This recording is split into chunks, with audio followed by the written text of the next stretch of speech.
Një aksion i përbashkët i policisë kufitare dhe inspektoriatit të Ministrisë së Arsimit ka zbuluar një skemë të dyshuar të falsifikimit të diplomave në Ferizaj.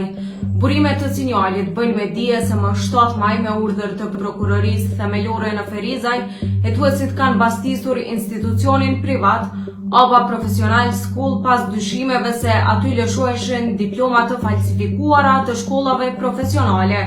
Gjatë kontrollit, autoritetet kanë sekuestruar diploma që dyshohet se janë false, dëftesa, dokumente të pagesave dhe librin e protokollit me emrat e kandidatëve që dyshohet se janë pajisur me këto dokumente.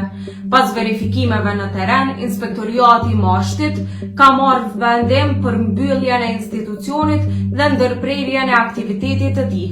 Lidhur me rastin, është intervistuar pronari i shkollës, i cili me vendim të prokurorit është dërguar në mbajtje, ndërsa hetimet për falsifikim të dokumenteve janë ende duke vazhduar.